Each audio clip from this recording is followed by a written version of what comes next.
Hello everyone. Continuing our topic of maxima and minima, I will discuss some more word problems in this video. So let me just remind you what we do in case of maxima and minima problems. Previously we discussed that the first step is that we express the quantity to be maximized or minimized as a function of one variable. So let's say you have many variables involved in the problem, but you are always given some additional information which you can use to write the function in terms of one variable. So first step is write the function in terms of one variable and then use the first or second derivative test to find the relative maxima minima. And if you have more than one critical values, we also check the value of the function at the endpoints, and based on step 2 or 3 we decide what is the absolute maxima or minima value of the function. So I'm just going to repeat all these steps in our word problems today. Pause this video and take a moment to read this problem. So in this problem we are given a rectangular storage room that we should be construct, and it has the floor area of 1000 square feet. If the cost per feet for the construction of each wall is given, and it's given different for different walls, so let's say this length is x and the width of this is y. So in this case, we can see that we need to first construct a cost function. So we need to find the room dimensions that give the lowest cost. So what we are doing is going to find the dimensions of the room. So find xy, which give the lowest cost. So we are minimizing the cost function in this case. So our first step would be to find the cost function. Since we gave the dimensions x and y for our rectangle, so it means the cost function is going to be in terms of x and y, and we're just going to add cost of all the walls together. So this one is of length x, so it would be 10x. So $5 per feet, so 5x. $20 per feet, so 20y, and the last one is also 20y. Because we have y feet and $20 per feet, it means the total cost for these walls will be 20y and 20y. So our cost function becomes 15x plus 40y. So now we notice that this is in terms of two variables x and y, but we need only one variable, so it means we need to eliminate one of the variables. So in order to eliminate one of the variables, we can use this information that the floor area is 1000 square feet, and since it is a rectangular floor, so it means 1000 is equal to x times y. From here we get y is equal to 2000 over x. So we got the value of y in terms of x, and we can plug in this value here and we can get rid of our y. So therefore our cost function becomes in terms of x only, so 15x plus 40y, and in place of y we can plug in the value 1000 over x. So our function is 15x plus 40,000 over x. So that is our main function that we wanna minimize. So now we're going to use our first and second derivative test to find the critical values and the points of maxima and minima. So let's take our first derivative. So first derivative of cost function would be, so derivative of 15x is 15, and then we have 40,000, and the derivative of x raised to power -1.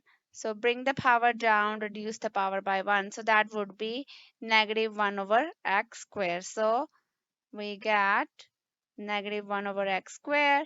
So which in turn gives us 15 minus 40,000 over x square.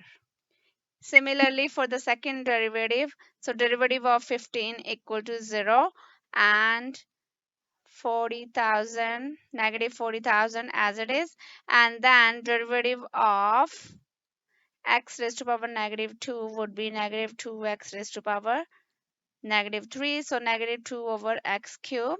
So negative and negative becomes positive, so we get 80,000 over x cube.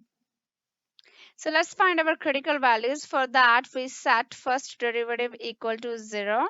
So this implies 15 minus, so that's our first derivative. So 15 minus 40,000 over x squared should be 0, which in turn implies that 15 should be equal to 40,000 over x squared, or x squared is equal to 40,000 over 15, and taking the square root we get x equals to plus minus square root of 40,000 over 15. But since x is length of a rectangle, so domain of x is positive because length cannot be negative, so there is only one critical value. So at x equals to square root of 40,000 over 15, which is approximately 51.6 feet. In order to check whether this dimension gives us a point of maxima or minima, so we check this in our double derivative, and our double derivative was 80,000 over x cube, so which means 51.6 cube. So this is always positive. So double derivative positive means we have concave upward curve, so that means we will get a point of minima. So also we notice as no matter what the x value here is, so x is a length which always going to be positive, so it's always going to be a point of minima for a critical value. So now we need to answer the questions. The question was what dimensions minimize the cost. So in this case the cost is minimum when x is 51.6 feet, and also what is y, what is the other dimension. So y was 1000 over x, so 1000 over 51.6, which is approximately 19.4 feet. So therefore, the room dimensions that minimize the cost of construction are 51.6 feet by 19.4 feet. And this is exactly what we were trying to find. So we found the room dimensions that give us the lowest cost for wall construction. Let's try next problem. So take a moment and read this problem carefully. If you like, you can pause this video to read the problem. An underground chemical storage tank is to be constructed with a capacity of 75 cubic meters. So it means the volume of tank is given, which is 75 cubic meters. Find the radius of the tank that minimizes the amount of material required for the surface area of the tank. And our goal is to find the radius which minimizes the amount of material required for the surface area. So it means we want to minimize the surface area and we want to find that radius which helps in minimizing the amount of material, or in other terms minimizes the area. So first up is we're going to write our equation. So area, so we want to minimize the material, so we have to minimize the area.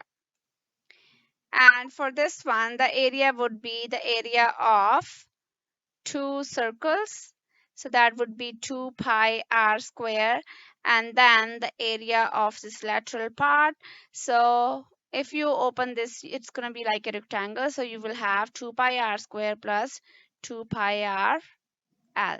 So that is the total surface area of the cylinder, and this is in terms of R and L, but we want to reduce it into one variable.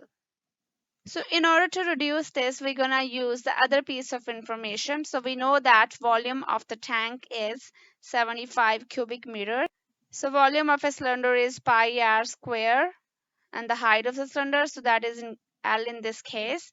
So that is equal to 75. So from here, we can find the value of L in terms of R, and we can put back here and we can get area in terms of R only.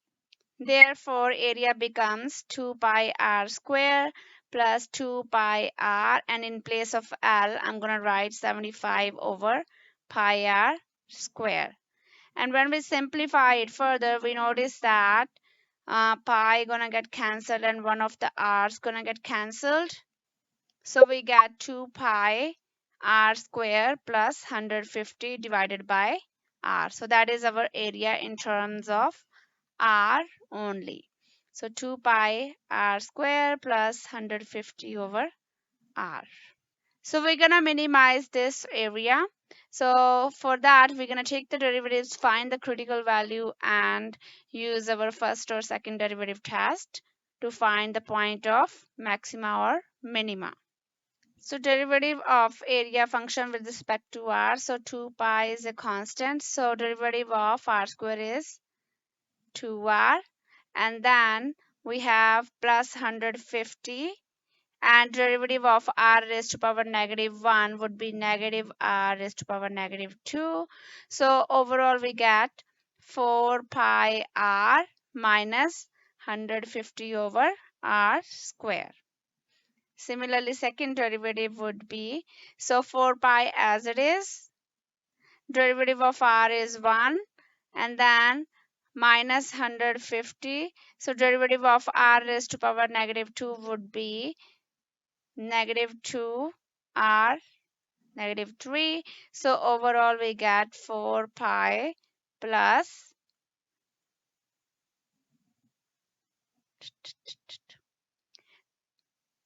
so overall we get 4 pi plus 300 over r cube. And since we know that r is always positive, the radius or domain of r is always greater than 0, so therefore our double derivative always gonna be positive no matter what the value of critical value of r we get. So positive means concave up, so which means whatever the critical value is, it's gonna give us a point of minima. So it's gonna minimize our surface area. So in order to find the critical value, we set first derivative equal to 0, which implies 4 pi r minus 150 over r square equals to 0.